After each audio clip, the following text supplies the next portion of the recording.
Hey guys, today's lesson in Run with Purpose is all about the tour. You're going to go to an expired or a for sale by owner's property and you're going, what do I do on the tour? Now, some agents are like, I don't want the client taking a tour with me. I just want to sit in the kitchen and talk with them. And your opportunity for building rapport is walking around the property, asking questions, because what you're going to be hearing is what's their motivation? Are they in a hurry? Are they, if it doesn't sell, it doesn't matter to us. Because the objective of the tour is to get to the kitchen table. It is where you place you build rapport. You've got to get to the kitchen table before you leave these appointments in order to get a second date.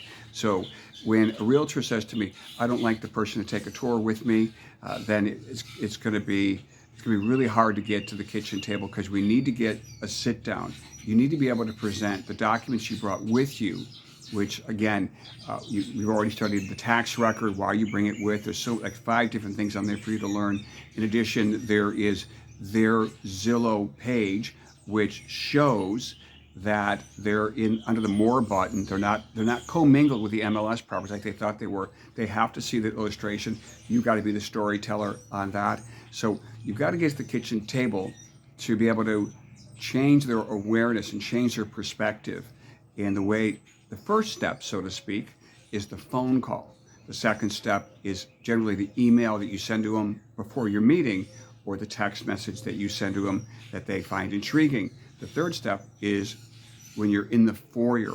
The foyer, the first 15, 30 seconds are so important to you getting them to take that tour with you. And then, so the tour itself should take about 5-6 minutes. Shouldn't be a 20-minute tour. The goal is get to the kitchen table. Now, what's interesting is how long should you be there? And oftentimes I've seen that the tour itself is about 5 minutes. You can ask certain questions when you walk into the master bedroom, do the window treatment, stay with the property, things like that.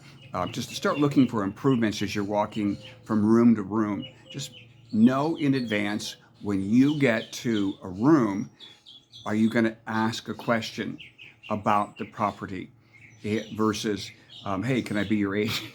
Stuff like, don't do that. It's like going on a date and on first date and saying, hey, you want to get married?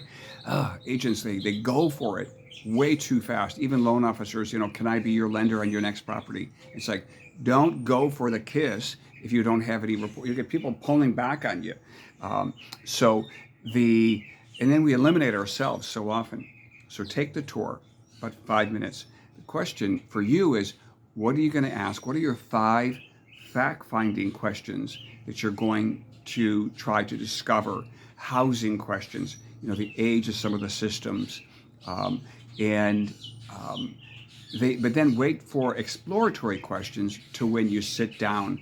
Again, imagine you pick up your date in a car, you've been in the car for 5 minutes, and somebody starts really drilling you with questions. It's like, well, let's get to our destination. Let's do our first thing, and then maybe during dessert or whatever the case, you get to ask bigger questions.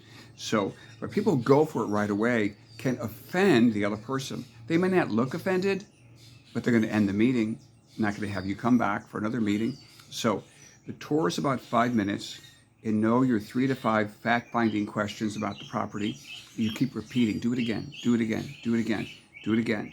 Just, I love the thing in the St. Louis Cardinals locker room in a baseball team, and it says, practice till you can't get it wrong. So practice this walkthrough. I used to go to vacant houses all the time, and I would just practice this walkthrough again and again and again.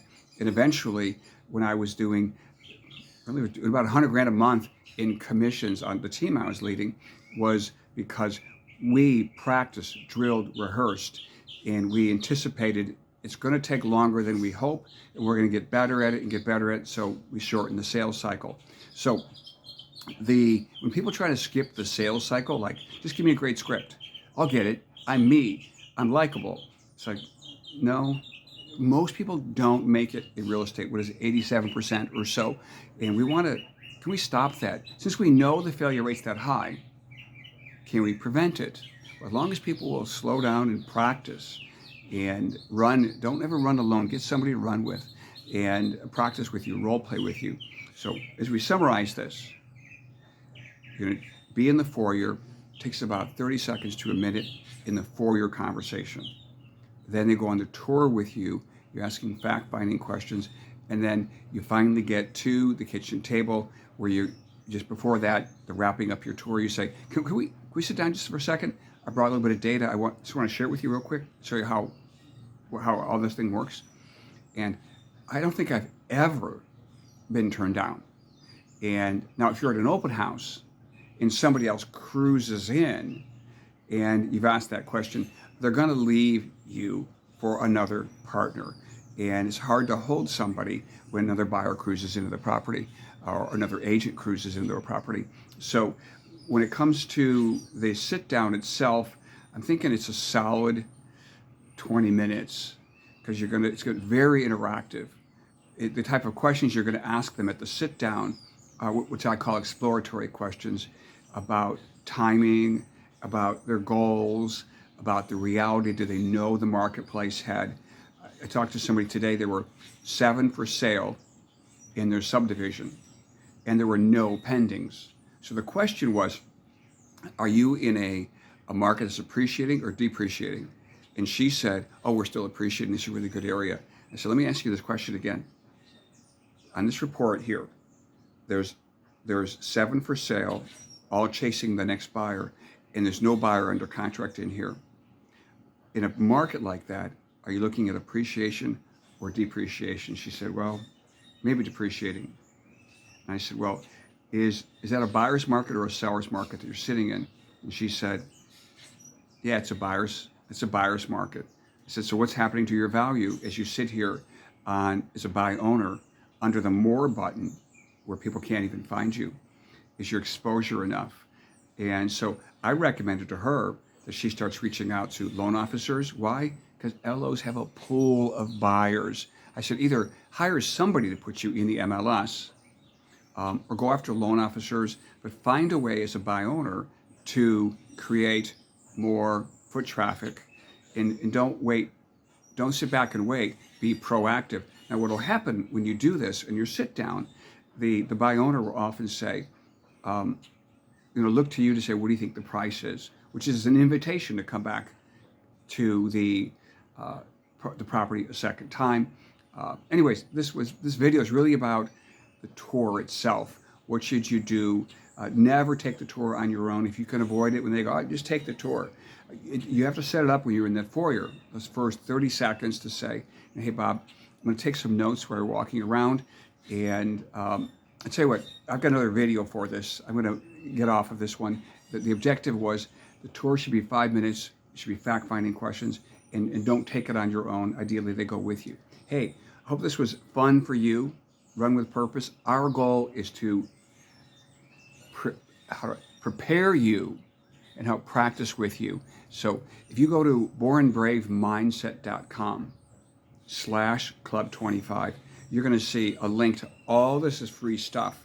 Now, there's a program that you can get if you want to, but all this stuff, if you want a coach, somebody to help you with that. But if you want all these scripts, all these videos, even the documents you share with the seller, it's all free. All right, go to bornbravemindset.com/club25. I'm Brian Kelsey. Hope you're blessed.